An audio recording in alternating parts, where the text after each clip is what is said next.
अपने हाथों को उठाकर थैंक यू जीसस। आज जो कुछ मैं सुनूंगा मैं सेम नहीं रहूंगा। अंगीकार करो ऊंची आवाज में।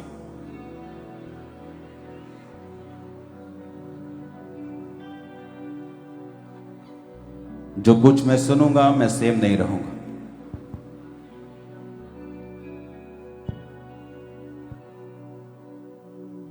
प्रभु यीशु मसीह के सामर्थी नाम में हम मांगते हैं। जोर से तारीफ करो खुदावंद के नाम की।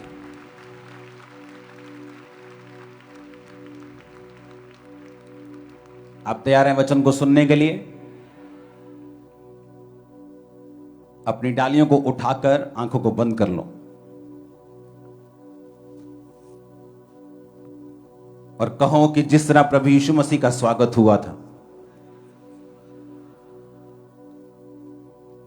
आज मैं अपनी जिंदगियों में, अपनी लाइफ में मैं जीसस का स्वागत करता हूं। आप तैयार हैं स्वागत करने के लिए उसका?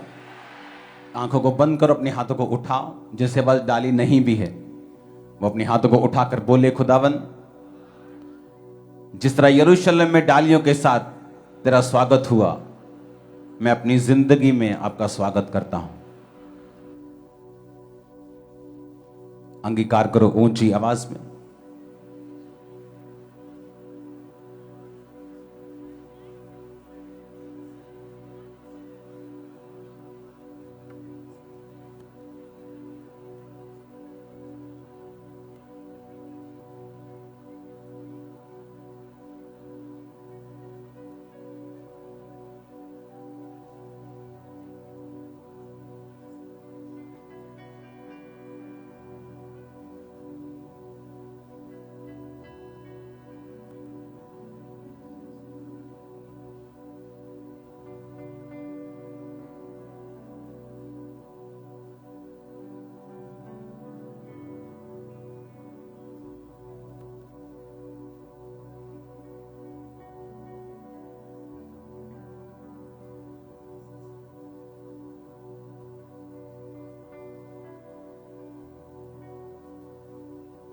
प्रभु यीशु मसीह के सामर्थी नाम में हम मांगते हैं। आज जब पूरी दुनिया में पाम संडे को मनाया जा रहा है, हाँ, सब लोग डालियों के साथ चर्चिस में हैं और यीशु मसीह का स्वागत कर रहे हैं। करोड़ों करोड़ों लोग आज इस ट्रेडिशन को फॉलो कर रहे हैं। मत्ती 21 उसकी 1 से 11 में ये इंसिडेंट है जहां पर प्रभु यीशु मसीह यरूशलेम जब पहुंचे तो उससे पहले जीसस ने कहा था कि सामने के गांव में जाकर एक गधी के बच्चे को लेके आओ। तो जब राजा लोग लड़ने के लिए जाते थे घोड़ा लेके जाते थे, लेकिन जब राजा लोग सुसमाचार देने जाते थे, शांति का समाचार देने जाते थे, तो गधे पर जाते थे। तो जीसस ने गधे को इसलिए चुना था कि जीसस ने शांति का समाचार देने के लिए वहां जाना था। और वचन कहता है कि जब प्रभु यीशु मसीह वहां पहुंचे यरूशलेम में, तो लोगों ने खजूर की डालियां लेकर, कपड़े लेकर, अपने कपड़े लेकर, महंगे महंगे कपड़े लेकर जीसस क्राइस्ट के उस गधे के सामने बिछा दिए और वो उस पर चलता हुआ जीसस क्राइस्ट को आगे लेके जाने लगा। यह हुआ था 2000 साल पहले जब प्रभु यीशु मसीह यहां थे शारीरिक रूप में, और आपने, कलीसिया ने उसका स्वागत किया था। आज हम उसका स्वागत कैसे कर सकते हैं? क्या यीशु मसीह कहीं आने वाले हैं? तो कहां पर जाएं डाली लेकर कि प्रभु यीशु मसीह का हम स्वागत कर सकें? वचन क्या कहता है? इसलिए मैं कहता हूं कि जीसस क्राइस्ट किसी रिलीजन का नाम नहीं है, धर्म का नाम नहीं है। यीशु मसीह धर्म को बदलने के लिए नहीं आए। अगर वो धर्म को बदलने के लिए आए होते तो आज पूरी क्रिश्चियनिटी, पंजाब के 20% लोग सड़कों पर होते, लड़ रहे होते, जब सरकारें चर्चिस के ऊपर अटैक करती हैं अलग अलग तरह से, ये बोल करके ये धर्म बदलते हैं। लेकिन प्रभु यीशु मसीह धर्म बदलने नहीं, वो जीवन बदलने के लिए आए। इसीलिए जो आज मैं आपको मैसेज देने जा रहा हूं, आपको बड़े ध्यान से सुनना है और समझना है। बाइबल कहती, प्रभु यीशु मसीह ने कहा, मैं तुम्हें जीवन देने के लिए आया हूं और बहुतायत का जीवन देने के लिए आया हूं। पुराने समय में ये जीवन, ये लाइफ किसी किसी के पास होती थी। दानियल के पास थी, ये शमूएल के पास थी। किसी किसी को परमेश्वर चुनता था और ऐसी लाइफ देता था। न्यायियों के पास थी, मूसा के पास थी, वो उनसे बात करता था। लेकिन परमेश्वर ने कहा अंत के दिनों में मैं अपना आत्मा सब मनुष्यों के ऊपर उंडेलूंगा और तुम्हारे बेटे और बेटियां भविष्यवाणी करेंगे, तुम्हारे जवान जो हैं वो दर्शन देखेंगे, पूर्णीय स्वप्न देखेंगे, तुम्हारे दास दासियों पर भी मैं अपना आत्मा उंडेलूंगा। यानी परमेश्वर ने कहा जो पुराने नियम में कभी कभी किसी किसी के ऊपर होता था, नए नियम में जीसस क्राइस्ट के जन्म के और जी उठने के बाद वो सबके साथ होगा जो उसके नाम को कबूल करेगा। वो लाइफ सबके पास होगी। अब क्या परमेश्वर ये चिंता करता है कि आप डालियों के साथ उसका स्वागत कर रहे हैं? क्या ये रियल में जीसस क्राइस्ट का स्वागत है? क्या ये सच में आप जीसस का स्वागत कर रहे हैं? क्या इस तरह करने से आप यीशु मसीह का स्वागत कर लेंगे? आज मैं आपको बताता हूं किस तरह से चाहता है परमेश्वर कि आप उसका स्वागत अपनी लाइफ में करें। और अगर आपने ये वचन सुना और ध्यान से समझा, आपकी लाइफ आज के बाद सेम नहीं होगी। वचन कहता है दानियल 1 में, यहूदा के राजा यहोयाकीम के राज्य में 3रे वर्ष में बेबीलोन के राजा नबूकदनेस्सर ने यरूशलेम पर चढ़ाई करके उसको घेर लिया। परमेश्वर ने यहूदा के राजा यहोयाकीम को परमेश्वर के भवन के कई पात्रों सहित उसके हाथ में कर दिया और उसके पात्रों को शिनार देश में अपने देवता के मंदिर में ले जाकर अपने देवता के भंडार में रख दिया। उस राजा ने अपने खोजों के प्रधान अशनपज को आज्ञा दी कि इजरायली राजपुत्रों और प्रतिष्ठित पुरुषों में से कई जवानों को ला, जो निर्दोष, सुंदर, सब प्रकार की बुद्धि में प्रवीण, ज्ञान में निपुण, विद्वान, राज मंदिर में हाजिर रहने के योग्य हों और उन्हें कसदियों के शास्त्र और भाषा की शिक्षा दे। राजा ने आज्ञा दी कि उसी के भोजन और पीने के दाख मधु में से उन्हें प्रतिदिन खाने पीने को दिया जाए। इस प्रकार 3 वर्ष तक उनका पालन पोषण होता रहे, तब उसके बाद वो राजा के सामने हाजिर किए जाएं। उनमें से यहूदा की संतान में चुने हुए दानियल, हनन्याह, मिशाएल, अजर्या थे। अब बाइबल कहती है कि एक राजा ने, बेबीलोन के राजा ने यरूशलेम पर चढ़ाई की। क्यों चढ़ाई की? क्योंकि वचन ये कहता है कि परमेश्वर की कौम जब पाप में होगी तो शैतान उनके ऊपर कब्जा करेगा और परमेश्वर उन्हें कभी भी छुड़ाएगा नहीं। या परमेश्वर शैतान को कभी भी डांटेगा नहीं कि ये मेरे लोग हैं, तू इन पे कब्जा नहीं कर सकता। अगर वो लोग परमेश्वर से दूर हैं, परमेश्वर को जानकर भी जानबूझकर पाप में हैं, तो परमेश्वर ने ऐसा होने दिया कि इन्होंने यरूशलेम पर चढ़ाई की और कामयाब हो गए। जबकि वचन ये कहता है कि कोई भी दुश्मन तुझ पर चढ़ाई करके कामयाब नहीं होगा जब यहोवा तेरी जिंदगी में होगा, जब परमेश्वर तेरी लाइफ में होगा। उनकी कामयाबी का कारण यह था कि ये परमेश्वर के यहूदी लोग परमेश्वर से दूर थे, परमेश्वर से हट चुके थे, अलग अलग तरह के पापों में थे और परमेश्वर ने अलाउ किया शैतान को कि वो जाए और उन पे कब्जा कर ले। इसी तरह परमेश्वर ने जब एक पागल व्यक्ति में से दुष्ट आत्मा को निकाला और दुष्ट आत्मा को बोला था गड्ढे में जा, तो दुष्ट आत्मा ने कहा नहीं, मुझे वो सूरों के झुंड में भेज दे। तो जीसस ने जाने दिया, उसकी बहस को स्वीकार कर लिया, क्योंकि जीसस जानते थे कि शैतान के पास एक अधिकार है कि वो सूअर चराना बाइबल के अनुसार पाप है। तो वो जहां वचन टूट रहा है, शैतान वहां जाने की आज्ञा मांग रहा था और परमेश्वर ने उसे रोका नहीं और जाने दिया। बाइबल कहती है परमेश्वर अपने वचन के साथ बंधा हुआ है, वो अपने वचन से हटके कोई भी काम नहीं करता। अब हुआ क्या, ये 4 बच्चे, 4 जवान जो यहूदियों में से चुने गए कि वो राजा के पास रहेंगे, राजा के पास रह के राजा के तरीके की शिक्षा सीखेंगे और फिर राजा के भवन में ही काम करेंगे। तो काम करने से पहले 3 साल उनको सिखाया जाए, उनका खाना चेंज किया, उनका पीना चेंज किया, शिक्षा चेंज की, राजा के सामने कैसे हाजिर होना है वो सारा कुछ सिखाने के लिए उनको अलग कर दिया गया। 8 आयत में लिखा, दानियल ने अपने मन में ठान लिया कि वो राजा का भोजन खाकर और उसके पीने का दाख मधु पीकर अपवित्र ना होए, इसलिए उसने खोजों के प्रधान से विनती की कि उसे अपवित्र ना होना पड़े।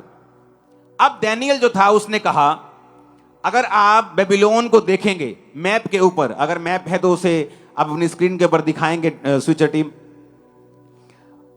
जो फोटोज आपके पास भेजी गई थी उस मैप को निकाल के रखेंगे और वो फोटोज जो आपको दी गई उसे भी निकाल के रखेंगे। बेबीलोन के मैप को दिखाएंगे जल्दी। उस अगर मैप को आप देखेंगे कि बेबीलोन कहां पर था।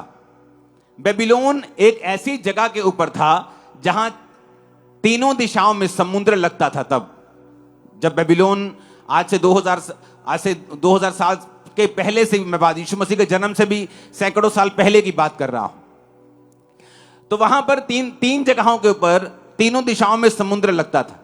और अगर आप स्टडी करेंगे बेबीलोन की, तो बेबीलोन की स्टडी ये बताती है कि उन लोगों का जो खाना था वो लॉबस्टर था, जो सी फूड होता है। कितनों को मालूम है sea food? Prawns, lobster, shellfish, है ना, ऐसी जो शेल वाली फिशेस होती हैं, वो सारी। अभी तक आपके फोटो आ जाने चाहिए थे। ये रहा, अपनी स्क्रीन पे देखो। ये जो आपको डार्क हिस्सा मिल रहा है, ये पुराना बेबीलोन है। ये बेबीलोन का हिस्सा था। यरूशलेम उसके बिल्कुल पास आपको दिखाई देगा, लाल समुद्र दिखाई देगा, मिस्र दिखाई देगा। और ये आपको समुद्र से इधर भी समुद्र से इधर भी समुद्र से घिरा हुआ। अगर आप जापान में चले जाएं, अगर आप मलेशिया में चले जाएं, आप सिंगापुर में चले जाएं, जो एरिया समुद्र के साथ लगते हैं, गोवा में चले जाएं, केरला में चले जाएं, तमिलनाडु में, कन्याकुमारी में चले जाएं, आपको वहां आप देखेंगे कि लोगों का मुख्य भोजन जो है वो सी फूड है। लॉबस्टर्स खाते हैं, वो अलग अलग तरह की प्रॉन्स खाते हैं वो। अगर आप बेबीलोन की स्टडी करें तो बेबीलोन के लोग जो मेन उनका मीट था, अगर आप फॉरेन में चले जाएं तो लोग खाने को मतलब मीट समझते हैं आज भी। मतलब ये जो हम खाते हैं, ये जो पत्ते गोभी, ये उनके लिए सैलेड है। ये उनके लिए एक सैलेड, एक ऑप्शन है, खाना नहीं है। हमारे लिए वो खाना है, लेकिन उनके लिए वो सैलेड है। तो बेबीलोन के जो लोग खाते थे वो था हॉर्स मीट, घोड़े का मीट, सुअर का मीट, प्रॉन्स, शेल फिशेस। ये सारी डिशेस आपके सामने आ रही। ये घोड़े, ये प्रॉन्स, ये घोड़े का मीट, ये सुअर का मीट, जितने भी मीट हैं ऐसे जो आज लोग खाते हैं, क्रिश्चियन लोग भी खाते हैं, क्योंकि बाइबल में नए नियम के बाद, प्रार्थना करने के बाद चीजों को शुद्ध कर दिया गया। ये लॉबस्टर्स, ये सारी चीजें बाइबल में मना थी उस समय। पुराने नियम में ऐसी कोई भी चीज तुम नहीं खा सकते थे। अब देखो मेरी तरफ, डैनियल को मालूम था कि अगर मैं बोलूंगा कि नहीं मुझे सिर्फ चिकन खा सकता हूं, मैं सिर्फ मटन खा सकता हूं, तो गड़बड़ हो जाएगी। कभी कोई मीट बॉल आ रही है, कभी किसी में कुछ है, उसने फैसला किया कि छोड़ो बात, हमने खाना ही नहीं, हमने मना कर देना है कि हमने मीट ये वाला खाना ही नहीं है। और दूसरी स्टडी बेबीलोन की ये कहती है कि जब वो खाना और दाख मधु, ये दोनों चीजें उनके पास होती थी, तो वो अपने देवताओं को, जिनको वो मानते थे, उनके सामने उनका भोग लगाकर, उनको चढ़ाकर, फिर वो ऐसी रीति के साथ भी उनको खाते थे। तो डैनियल को ये दोनों चीजें मालूम थी। उसने मन में ठान लिया। ठानने का मतलब क्या होता है कि उसको मालूम था कि मैं अगर ये करूंगा तो परमेश्वर मेरे से प्रसन्न नहीं होगा, परमेश्वर मेरे से खुश नहीं है। मुझे विपरीत परिस्थितियों में भी परमेश्वर के वचन पे चलना होगा, अगर मैं सचमुच प्रभु से प्यार करता हूं तो। आज लोग डालियां उठा के लंबे लंबे हाथ ऐसे तो कर सकते हैं, लेकिन क्या उनकी लाइफ में सचमुच परमेश्वर है? क्या उन्होंने प्रभु का स्वागत अपनी जिंदगियों में किया हुआ या नहीं? अगर नहीं किया हुआ तो डाली चाहे इससे भी बड़ी लेके ऐसे ऐसे कर लो, परमेश्वर के राज्य में उसकी कोई भी वैल्यू नहीं है। अगर आपकी लाइफ में जीसस क्राइस्ट हैं, फिर उसकी वैल्यू है जो आप कर रहे हैं। आमीन। चाहे आप एक दास को ठंडा पानी नहीं पिला रहे, चाहे आप एक डाली क्यों नहीं लेके आ रहे, चाहे आप हालेलुया बोल रहे हैं, फिर सब चीजों का मतलब भी है, सब चीजों का असर भी है, सब चीजें आपके लिए फायदेमंद भी हैं। लेकिन अगर जीसस क्राइस्ट का वचन आपके हृदय में नहीं है, विपरीत परिस्थितियां, वो यंग एज में अपने घर वालों से अलग कर दिए गए। डैनियल बोल सकता था कि भाई मैं छोटा सा हूं, राजा को अगर बोलूंगा, राजा के बंदे को, मुझे ये नहीं खाना, मुझे ये नखरे करूंगा, अगला मारेगा, अगला निकाल देगा, मृत्यु दंड दे देगा। लेकिन वचन कहता है कि डैनियल ने मन में ठान लिया। एक चीज आप ठान लेते कि नहीं, अब ये काम नहीं करना है, अब ये पाप नहीं करना है, नहीं अब नहीं झुकना शैतान के सामने, नहीं अब व्यभिचार में नहीं जाना है, नहीं मुझे अब ये काम नहीं करना है, नहीं मुझे बपतिस्मा लेना है, नहीं अब मुझे नहीं डरना है, नहीं अब मुझे सुसमाचार देना है, अब मुझे किसी बात की परवाह। ठान लेना। बाइबल कहती जब उसने मन में ठान लिया कि वो नहीं खाएगा, अगली आयत देखो, स्वर्ग खुला उसके लिए। क्या लिखा? लिखा परमेश्वर ने खोजों के प्रधान के मन में डैनियल के प्रति कृपा और दया भर दी। इसको इंग्लिश में है लिखा हुआ है, हां लिखा हुआ है, इंग्लिश में पढ़ेंगे अपनी स्क्रीन के ऊपर।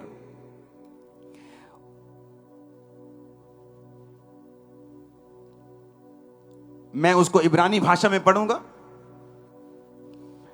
Now God had brought Daniel into favour and tender love with the prince of the eunuchs. यानी परमेश्वर ने कहा, परमेश्वर ने खोजों के प्रधान में डैनियल के लिए, हिंदी में लिखा कृपा और दया, लेकिन यह सही वर्ड नहीं है। सही वर्ड है फेवर एंड टेंडर लव। अगर आप लव को इसका मतलब समझेंगे इब्रानी भाषा में, तो इसका मतलब है ऐसा प्यार जो मां अपने गर्भ के जने हुए बच्चे से करती है। एक होता है लव, प्यार, टेंडर लव, इब्रानी भाषा में उसका मतलब है राखाम, जिसका मतलब है कि एक ऐसा प्यार जो गर्भ, जैसे गर्भ के अपने जने हुए बच्चे से मां करती है। ऐसा प्यार किसके दिल में आ गया? खोजों के प्रधान के दिल में। वो उसकी मासी का बेटा तो नहीं था, उसकी भुआ का बेटा तो नहीं था, उसको रिश्वत तो नहीं दी थी, उसके गुरु भाई भी नहीं थे। बोलो जी सेम प्रभु को मानता है तो हमें प्यार हो गया, एक दूसरे से भाई बन गए हम। उनका देवता भी अलग था, उनका खाना भी अलग था, आपस में दोनों देश दुश्मन भी थे। तो ऐसा क्या हुआ कि परमेश्वर ने एक बड़े ऑफिसर के दिल में डैनियल के लिए प्यार, टेंडर लव और फेवर भर दिया। ऐसा क्या किया डैनियल ने? क्योंकि वचन कहता है, नीति वचन 3, जब हम उसकी 3 आयत को पढ़ते हैं, अगर आप निकाल सकते हैं स्क्रीन पे जल्दी से निकालिए। नीति वचन 3, उसकी 3 आयत को मैं अपनी बाइबल से पढ़ूंगा। कृपा और सच्चाई तुझसे अलग ना होने पाए, वरन उनको अपने गले का हार बनाकर अपनी हृदय रूपी पट्टियों पर लिखना, तो तू परमेश्वर और मनुष्य दोनों का अनुग्रह पाएगा और तू अति बुद्धिमान होगा। परमेश्वर ने कहा कृपा और सच्चाई तुझसे अलग ना होने पाए, अपने दिल पे लिखना, तू परमेश्वर और मनुष्य दोनों का फेवर पाएगा। कई बार आपका रिश्तेदार एक बड़े पोस्ट पे होता है, लेकिन आपको उसका कोई फायदा नहीं होता। आपके दोस्त बड़ी बड़ी पोस्ट पे होते हैं, आपको उसका कोई फायदा नहीं होता। आप अपने पॉलिटिकल कैरियर में होते हैं, आपसे कम बुद्धिमान आपसे आगे निकल जाते हैं, लेकिन जिन्होंने फेवर करना होता है आपकी पार्टी वालों ने, वो आप पर फेवर नहीं करते। आप सोचते हैं ऐसा क्यों हुआ? ऐसा इसलिए हुआ क्योंकि कृपा और सच्चाई मनुष्य से अलग हो चुके हैं। परमेश्वर ने कहा कृपा और सच्चाई अगर अलग नहीं होंगे तो डैनियल की तरह मेरी बात सुनेगा, नुकसान हो, फायदा हो, जीवन आए, मौत आए, तो मेरे वचन से हटेगा नहीं। तो मैं टेंडर लव, मैं फेवर, मैं अनुग्रह अपने से भी और मनुष्यों से भी तुझे दिलवाऊंगा और जबरदस्ती दिलवाऊंगा। हालेलुया। और बाइबल कहती है परमेश्वर के वचन पूरे हुए और डैनियल के प्रति उसमें दया भर गई, टेंडर लव आ गया। जैसे मां अपने बच्चे को प्यार करती है, उस तरह का प्रेम वो डैनियल से करने लगा। डैनियल ने कहा मुझे ये खाना मत दे, मैं अपवित्र हो जाऊंगा, मुझे साग पात दे। अगर आप बेबीलोन की स्टडी करें तो उन दिनों में साग पात, जो आप सरसों का साग खाते हैं, उसको नहीं कहा गया। साग पात का मतलब है वेजिटेबल्स, सब्जियां, दालें, वेजिटेरियन फूड। उसने कहा मुझे दे दे, क्योंकि मेरा तुम्हारे साथ मिलता नहीं है, तो मुझे वेजिटेरियन फूड दे। उसने कहा नहीं, तुझे वेजी फूड दूंगा तो तुझे में प्रोटीन की कमी हो जाएगी, प्रोटीन की कमी हो जाएगी तो तेरे चेहरे पे वो चिकनाहट नहीं होगी, तू चमकदार नहीं होगा, सुंदर नहीं होगा, राजा तुझे देख लेगा तो मेरी शामत आ जाएगी। उसने कहा ऐसा करते हैं, 10 दिन तक तू मुझे यही वेजिटेरियन फूड दे और बाकी लोगों को, बच्चों को तू जो देना है दे। 10 दिन के बाद हमारे चेहरे, हमारे शरीर जांचे जाएं, अगर चिकने निकले, सुंदर निकले तो हमें फिर यही देना। और वचन कहता है कि 10 दिन के बाद जब वो जांचे गए, डैनियल और उसके 3 साथियों के चेहरे दूसरों से कहीं अधिक चमकदार, चिकने और अधिक सुंदर और अधिक हेल्थी थे उन तीनों से, उन सभी से जो उनके साथ थे। हालेलुया। कैसे हुआ? जब डैनियल ने वचन को समझा। अब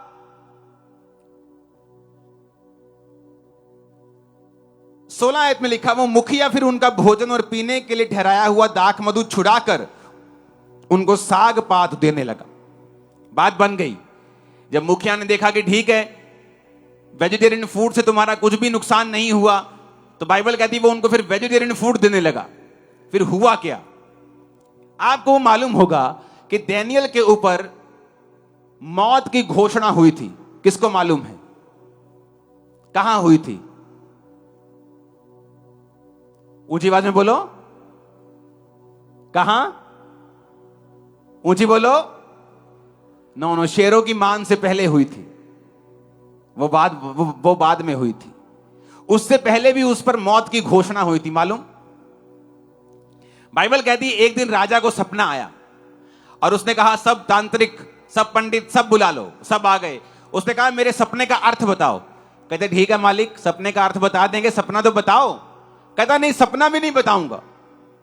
वो सारे कहने लगे भाई साहब अगर आप सपना भी नहीं बताओगे तो हम अर्थ कैसे बता देंगे?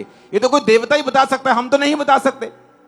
बाइबल कहती राजा झुंझला गया और राजा ने आज्ञा दी अपने सेनापति को कि इस देश के सारे पंडित, तांत्रिक सब नाश कर दिए जाएं। जब आज्ञा निकल गई तो बाइबल कहती है लोग दानियेल को और उसके 3 साथियों को, शद्रक, मेशक, अबेदनगो को ढूंढने लगे कि वो भी उसी ग्रुप में थे, स्पिरिचुअल ग्रुप में, तो वो भी नाश किए जाएं। ये पहली आज्ञा थी मौत की जो दानियेल के लिए निकली थी। बाइबल कहती है जब अर्योक नाम का सेनापति, जब राजा का कर्मचारी दानियेल के पास उसको पकड़ने के लिए गया तो दानियेल ने बड़ी बुद्धिमानी से पूछा कि यार इतनी काली क्यों की, इतनी जल्दी से आज्ञा क्यों निकाली गई है? उसने कहा कि ऐसे ऐसे कोई भी राजा के स्वप्न का मतलब नहीं समझा सका, तो राजा ने आज्ञा दी सब ये बेकार है, सारे पंडित तांत्रिक सब मार दो। उसने कहा ठीक है, कल एक समय नियुक्त करो, मैं राजा के पास आऊंगा और मैं उसके स्वप्न का अर्थ मैं बताऊंगा।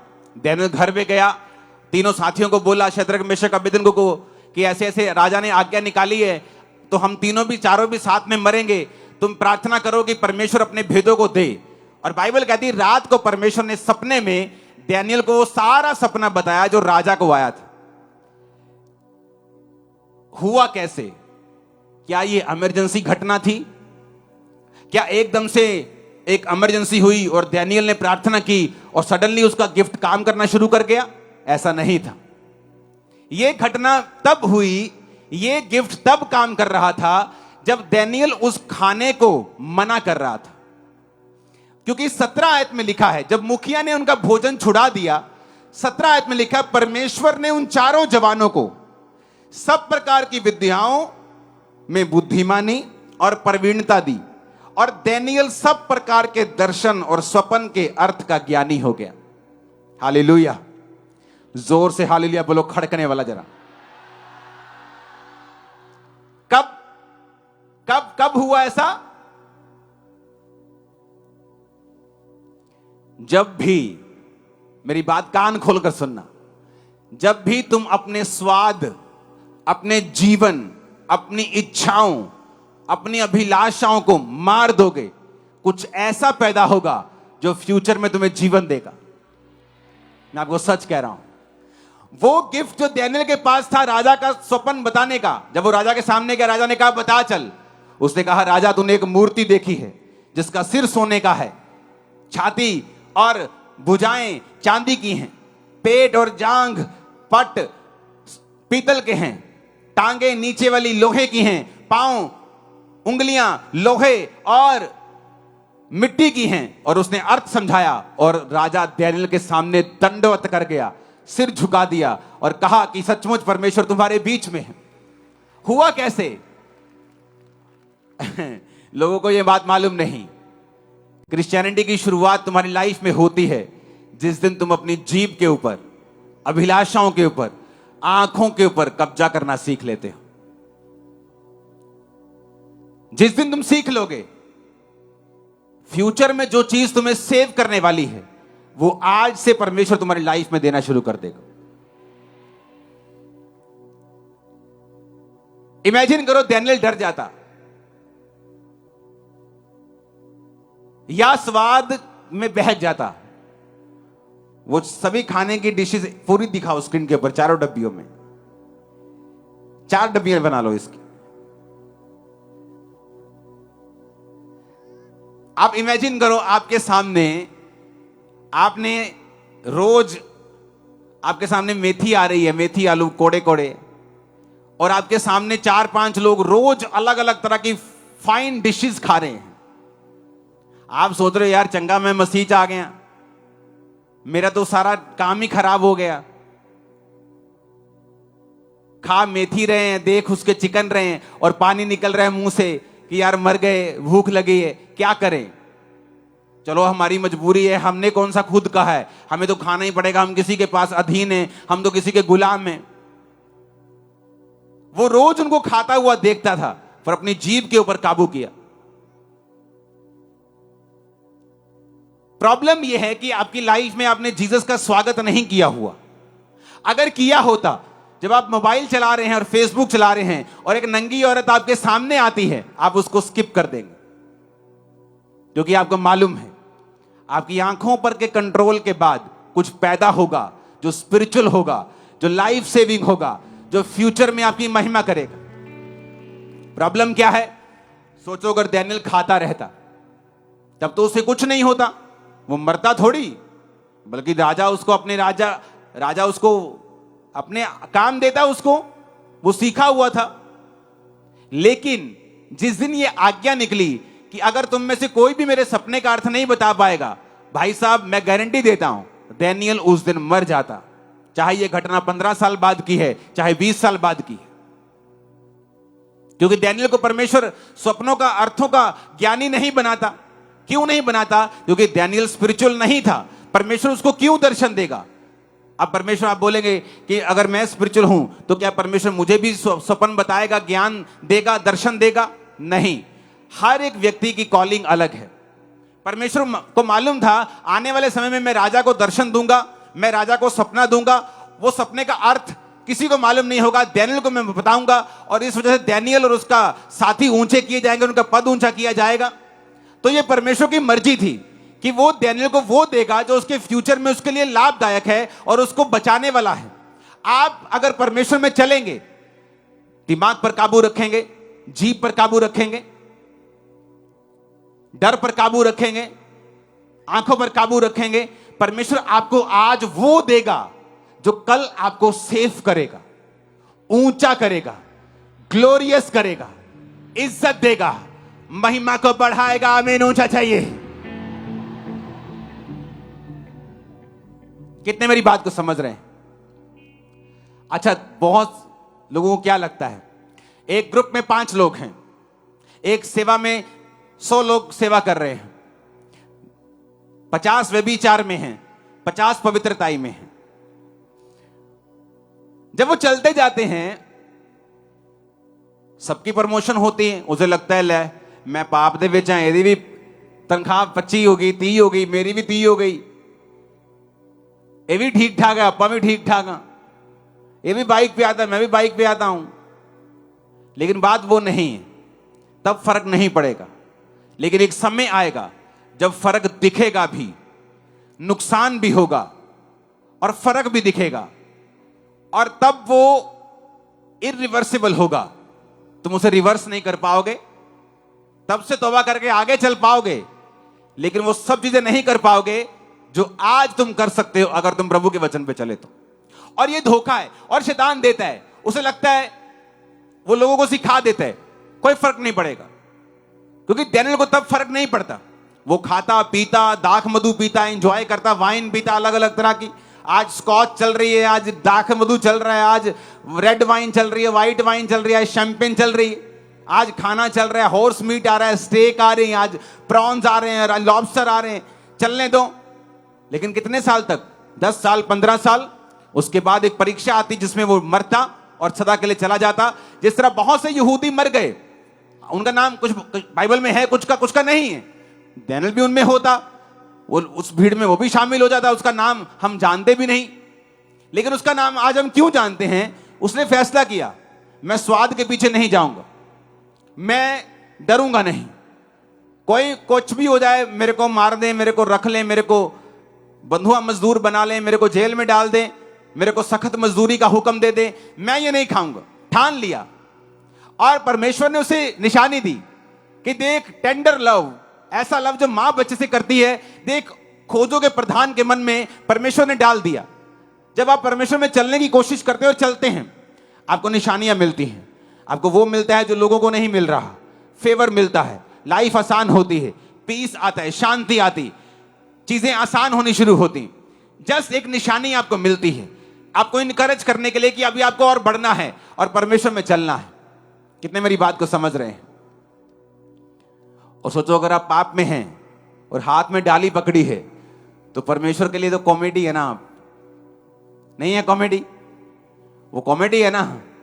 ये स्वर्गदूत हंस रहे होंगे कि अभी जब ये डाली उठाकर घर जाएगा, सबसे पहले ब्लू फिल्म ऑन करेगा।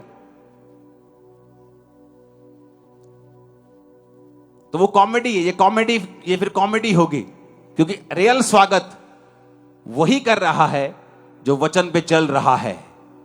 दुखों में भी, सुखों में भी, बढ़कर भी, घटकर भी, आगे जाकर भी, पीछे रह के भी, फ्रंट पे आके भी, बैक पे रह के भी। कितने मेरी बात को समझ रहे हैं? आदम जीभ के स्वाद में मरा, वो खाया जो नहीं खाना था। डैनियल भी उसी स्वाद में मरना चाहता, मर सकता था लेकिन नहीं मरा। जीसस को भी शैतान ने उसी स्वाद में मारना चाहा, पत्थरों को बोलिए रोटियां बन जाएं। जीसस ने कहा नहीं, वचन से जिंदा रहेंगे, रोटियों से नहीं। आमीन। क्रिश्चियनिटी में मैं हैरान होता जब काउंसलिंग टीम आपकी रिपोर्ट देती है कि लोग रोजे नहीं रखते, फास्ट ही नहीं रखते हैं, व्रत ही नहीं रखते परमेश्वर में। इमेजिन करो, क्रिश्चियन होके आपने उपवास किया ही नहीं, तो कैसे क्रिश्चियन है आप? मेरे को शुगर है जी, मेरे को बीपी है जी, मेरे को धमकाना है, मेरे को फलाना है, 2 बजे तक रख लो, दवा खानी 2 बजे के बाद खा लो। जब टेस्ट कराने होते फिर तो तुम 5 बजे तक भी भूखे रह लेते हो। जब डॉक्टर बोले तो तुम फास्टिंग भी कर लेते हो, लेकिन परमेश्वर में नहीं रखना चाहते। इसीलिए जब जरूरत होती है तो परमेश्वर नजर नहीं आता। जब डैनियल को जरूरत थी तो इमरजेंसी नहीं थी कि प्रभु मेरे को कुछ नहीं पता, आज मेरे पे जाहिर कर। कुछ जाहिर नहीं होता, लेकिन वचन कहता है उस वरदान में, उस गिफ्ट में वो बढ़ चुका था। उसे मालूम था किस तरह से। मान लो एक व्यक्ति से मैं मिल रहा हूं, वो आया हेलो हेलो की। अगर मुझे ये जानना है कि परमेश्वर इसकी लाइफ में क्या चाहता है, तो आपको मालूम है क्या करता हूं? मैं अंदर से प्रेयर शुरू करता हूं कि प्रभु मुझे इसकी लाइफ दिखा, मैं इसकी लाइफ देखना चाहता हूं। अदरवाइज आप 500 बार मेरे आमने सामने जाएंगे, अगर मेरा ध्यान नहीं है तो मैं आपके लिए कुछ नहीं बोलूंगा। लेकिन अगर आप मेरी निगाह में आ गए और मैं आपके लिए प्रेयर कर रहा हूं और मैं आपसे पूछ रहा हूं खुदावंद इसके मुझसे बात कर, तो वो बात करना शुरू करता है। डैनियल उस गिफ्ट में ऑलरेडी था, क्योंकि जैसे ही उसने परमेश्वर की आज्ञाओं को माना, 17 आयत में लिखा है डैनियल सब प्रकार के दर्शन और सपनों के अर्थ का ज्ञानी हो गया। तो परमेश्वर उसको ज्ञानी कर रहा था। अब डैनियल को मालूम था कि अगर मुझे राजा के दिल में जाना है तो किस तरह से जाना है। वो प्रेयर करके वो सोया, उसे मालूम था कि वो उस गिफ्ट को यूज करने का आदी हो गया था। उसे मालूम था कि मैं इसमें जा सकता हूं। कितने मेरी बात को समझ रहे हैं? हालेलुया। आपने गाड़ी सीखी नहीं, आप शराब पीते रहे, आप इंजॉय करते रहे, और सडनली किसी ने आपको 6 लेन जहां जाती है, हजारों गाड़ियां चल रही हैं, ट्रक चल रहे हैं, आपको गाड़ी के स्टीयरिंग में बिठा दिया। आप जितना मर्जी कर लें प्रभु प्रभु, आप बचने वाले नहीं, क्योंकि प्रभु ने आपको पहले मौका दिया था सीखने का। लेकिन अगर आपको परमेश्वर ने सिखाया हुआ है गाड़ी को, और सडनली एकदम से आपको रोड के बीच में कोई स्टीयरिंग पकड़ा दे, आप बाय ग्रेस फिर भी चला लेंगे और बच जाएंगे। कितने मेरी बात समझ रहे हैं? तो वो चलाना सीखता था, चलाना आ गया था, चाहे बड़ी गाड़ी नहीं चलाई थी, लेकिन उसको मालूम था मुझे कैसे किधर जाना है। और जब जरूरत हुई तो उसने कहा प्रार्थना करो आज रात कि मैं उस गिफ्ट में जाऊं और परमेश्वर मुझे इस्तेमाल करे और अपने वरदान को मुझ पे, अपनी इच्छाओं को मुझ पे जाहिर करता हुआ राजा के दिल को बताए। और ऐसा हुआ।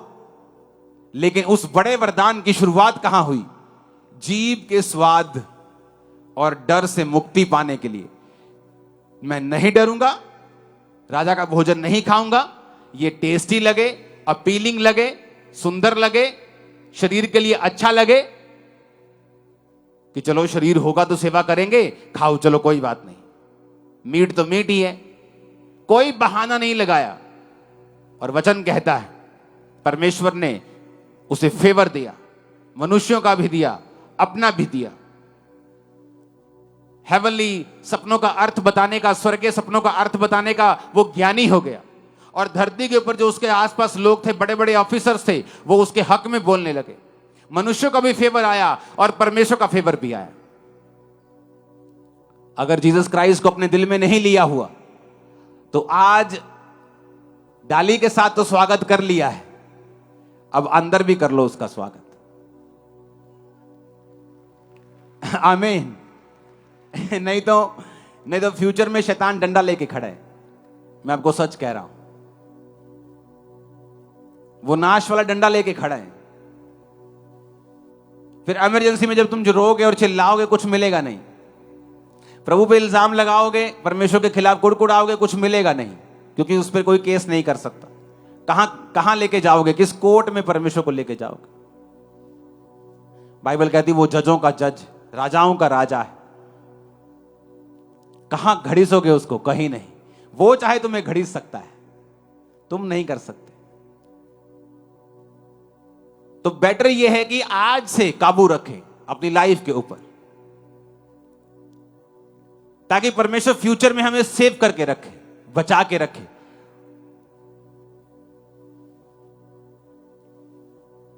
दाऊद ने गोलियत को मारा कि नहीं मारा? किसने कहा मारा? अरे कॉन्फिडेंस रखो, मारा। कैसे मारा? गोफन से। कब चलाना सीखा गोफन? जब वो बिल्कुल छोटा था। परमेश्वर तब आपकी तैयारी करता है जब आपकी लाइफ में कुछ नहीं है, आपको लगता है परमेश्वर मेरे संग नहीं है, जीवन में संघर्ष चल रहा है, वो तब आपकी तैयारी करता है। और बाइबल कहती है जब वो उस संघर्ष के दिनों में भी प्रभु के साथ वफादार रहा, एक समय आया जब गोलियत को मारना था, तब उसने प्रेयर नहीं की। उसे मालूम था परमेश्वर उसके संग है, क्योंकि वो वरदान परमेश्वर ने पहले से उसकी लाइफ में एस्टेब्लिश किया हुआ था। मेरी बात समझ आ रही कि नहीं? वो वरदान तभी काम नहीं किया कि अब इमरजेंसी, ये सारा जीवन प्रभु को पुकारा नहीं, अब गोलियत सामने है तो बोलो पत्थर लाओ। पत्थर मारता तो गोलियत ऐसे ही करता बस, और हंसता उसके ऊपर। लेकिन वो उस गिफ्ट में शाइन कर चुका था। और शाइन कैसे किया? क्योंकि वो जंगल में रहता था, तो अकेला था। जब भेड़ बकरियों को चराता था तो शेर भालू आते थे, भेड़िए आते थे, उनको मारने के लिए वो लोग गोफन सीखते थे। तो गोफन गुलेल की तरह नहीं होता। गुलेल गोफन का 1% है। अगर आप गुलेल से किसी को कस के पत्थर मारेंगे तो खून निकाल देंगे, और गोफन का वो 1% भी नहीं है। जो गोफन होता था वो इतना जोर से बजता था कि अगर पत्थर को पत्थर पे मारो तो उसमें भी निशान पड़ जाता था। तो अगर पत्थर किसी भी ऐसा पड़ता था तो उसकी पूरी बॉडी हिला देता था वो, और जानवर भाग जाते थे। अब सवाल यह पैदा होता है कि दाऊद जंगल में कर क्या रहा था? क्योंकि वचन कहता है कि दाऊद के भाई दाऊद से नफरत करते थे। क्यों करते थे? क्योंकि दाऊद धर्मी था, वो उनके पापों का समाचार पिता को देता था, और दूसरे भाई जो थे वो धर्मी नहीं थे, प्रभु के वचन से दूर थे। इसलिए शमूएल जब मसा करने के लिए उनको आया था तो परमेश्वर ने कहा था नहीं, ये भी अयोग्य है, ये भी फेल है, ये भी फेल है, हां दाऊद को मसा कर। इसका मतलब प्रभु ने दाऊद को परखा था। जो धर्मी होता है कई बार वो सबके साथ मिलके नहीं रह पाता, तो उसके जंगल में जाने की शुरुआत तब से हुई जब वो प्रभु को मानने लगा और पाप से दूर रहने लगा। इसलिए उसकी भाइयों के साथ बनती नहीं थी। जब भाइयों के साथ घर में कलेश रहता था तो बाप बोलता है छोड़ो यार लड़ाई झगड़ा, इसको भेजो, ये ले भेड़ बकरे, चल भाग जा यहां से, चल बाहर काम करेगा, कीड़ा मुंडा का रोन लड़दा, और उनको चल यार तू राशन ले आ, चल तू मासी नु मिलिया, आ मासी नु दे आ, चल 2 दिन दी, उसको बाहर ही भेजते रहते थे। ये घर में रही ना ये कलेशी इंसान। हां, लेकिन वो कलेश क्यों होता था? क्योंकि दाऊद पाप में नहीं था। जब आप पाप में नहीं होते, आपको नफरत आती है उन चीजों से जो लोग करते हैं। और बाइबल कहती है उस वजह से उसका पिता उसको जंगल में रखता था भेड़ बकरे को चराने के लिए। जब वहां भेड़ बकरियां चारता था, उसकी जरूरत थी कि अब भेड़ बकरियों को चराना है तो खुद भी बचना है, भेड़ बकरे को बचाना है। गोफन चलाना सीखा। वही गोफन, वही गिफ्ट, वही वरदान गोलियत को मारने का कारण बना। जब गोलियत को मारा, सेवकाई की शुरुआत हुई, वहां से राजा बनने की शुरुआत हुई, वहां से वो राजा बना, वहां पहुंचा जहां कोई नहीं पहुंच सकता। आप मेरी बात समझ रहे कि नहीं? अगर दाऊद भी भाइयों की तरह पापी होता तो कभी वहां नहीं पहुंच पाता। इसलिए वो परवाह नहीं है कि आप जंगल में हैं या दुखों में हैं या सुखों में हैं। परवाह इस बात की करो कि क्या आप आज खुदा के वचन पे वफादारी के साथ चल रहे हैं। अगर आप नहीं चल रहे हैं तो वो वरदान जो फ्यूचर में आपको सेव करने वाला है आपको नहीं मिलेगा। आप खाना पीना जो लोग करते हैं आप करते जाएंगे और आपको लगेगा कि कुछ फर्क नहीं पड़ रहा, लेकिन बहुत बड़ा फर्क पड़ रहा है, जिसे आप पूर्ण नहीं पाएंगे, जिसे आप कंप्लीट नहीं कर पाएंगे, जिसकी आप भरपाई नहीं कर पाएंगे। अपने पड़ोसी को बोलो, स्वागत करना है दिल में, जीवन में, सच में करना है। सिर्फ रीति रिवाजों से नहीं करना है, सच में करना है। एक बार ऊंचा आमीन बोलो। अब तुम ये डिसाइड करो, तुम्हें सांसारिक रिलेशनशिप्स में जाना है। तुम डिसाइड करो, तुम्हें वो देखना है जो मना किया हुआ है। तुम फैसला करो। तुम देखो, तुम्हें वो जीवन चाहिए जो खुदावंद ने तुम्हारे लिए रखा हुआ है, ग्रेटेस्ट लाइफ, कि आम जीवन चाहिए जो दूसरों की मौत के साथ खुद भी मर जाएगा। जब दूसरे मरेंगे वो मर जाएगा। कितनों को समझ आ रही है? दाऊद को दर्शन नहीं समझाया, दर्शन का ज्ञानी नहीं बनाया, उसको वो दिया जो उसके फ्यूचर में उसको सेव कर सकता था। डैनियल को गोफन चलाना नहीं सिखाया, उसको वो दिया जो उसके फ्यूचर में उसको सेव कर सकता था। जब तुम चलोगे वचन के ऊपर, खुदा तुम्हें वो देगा जो फ्यूचर में तुम्हें सेव करेगा और ऊंचा करेगा।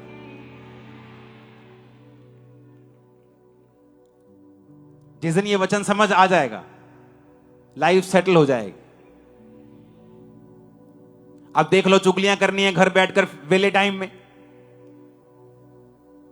कि परमेश्वर के वचन पे चलना है, वचन पढ़ना है। क्योंकि जो सेव करने वाली चीज है वो तुम्हारा स्किल, पढ़ाई, तुम्हारी वाकफियत, पैसा नहीं है। पंडित कितने कितने अमीर थे उस जमाने में बेबीलोन के, तुम सोच भी नहीं सकते। बड़े बड़े महलों वाले थे, समय पर पैसा नहीं बचा सका। राजा के करीबी थे, नहीं बचा सका। उसी वरदान ने बचाया जो डैनियल के अंदर था। और वो कैसे आया मैं आपको बता चुका हूं। जब आप छोटे लेवल पे, स्मॉल लेवल पे पाप को मना करें, जीसस को हां करें, वो आपको वो देगा जो दुनिया नहीं दे सकती। और आमीन ऊंचे वाला चाहिए चर्च। अगर आपने ऐसा वचन सुना है ना, मैं कहता हूं प्रेयर की भी जरूरत नहीं आज आपको। अगर आपने सुन लिया ना आज और समझ लिया कि कैसे ग्रेट लाइफ की शुरुआत होती है, मुझे बड़ा बनना है, मुझे आत्मा में बढ़ना है, मुझे सबसे अधिक ऐसा करना है, छोटे से शुरुआत होती है। जो आपके सामने डिसीजन है उसे लो, जो राइट है वो लो। बहाना कोई चलेगा नहीं, कोई एक्सक्यूज नहीं चलेगा। खुदावंद आपको बरकत दे और वो आपको बढ़ाए। पाम संडे आपकी लाइफ में ब्लेसिंग्स और खुशियों से भरा हुआ हो और ये शांति को लेके आए और बरकतों को लेके आए। आमीन। स्वागत कर लिया है उसका दिल में कि नहीं? सोच लिया है कि अब ये काम नहीं करना, हां या ना? टाइम लगता है। दाऊद एक दिन में सब कुछ नहीं सीख गया, टाइम लगता है। डैनियल एक दिन में नहीं सीखा, सालों लगते हैं। लेकिन जब ये जीवन बन जाता है, कोई इसे बिखेर नहीं सकता। तुम्हारे पाप बिखेर सकते हैं, सिर्फ शैतान की कोई मजाल नहीं तुम्हें छुए। कोई विरोधी तुम्हें टच नहीं कर सकता। ये तुम्हें बढ़ाने के लिए पैदा होते हैं, मशहूर करने के लिए पैदा होते हैं, आमीन ऊंचे वाला चाहिए। अपने घुटनों पर आओ।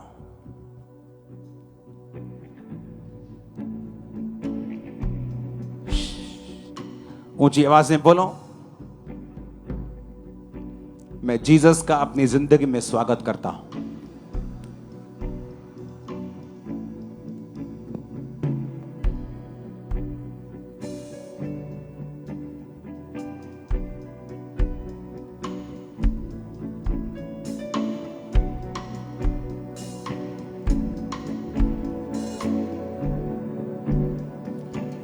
अपने पापों से तौबा करो।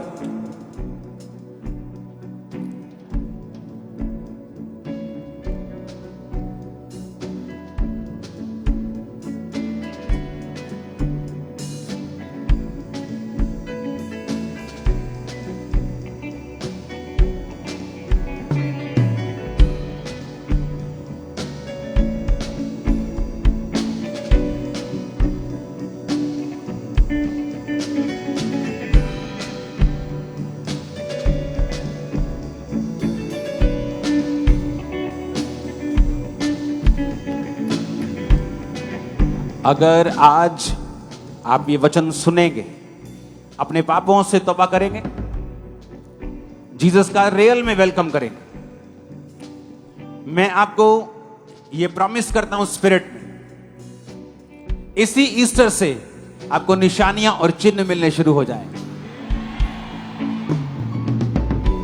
आप मेरी बात समझ रहे कि नहीं? चिन्ह मिलेंगे, निशानियां मिलेंगी कि परमेश्वर आपके संग है। उस ऑयल को निकाल लो अपने हाथों में।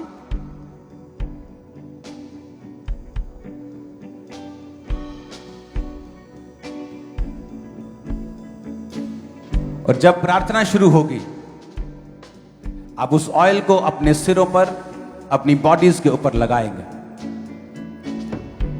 और मैं आपको घोषणा कर रहा हूं यीशु मसीह के नाम की, कि आज आप जैसे आए हैं वैसे वापस नहीं जा रहे हैं। अपने हाथों को उठाओ और हिलाओ। Thank you Jesus.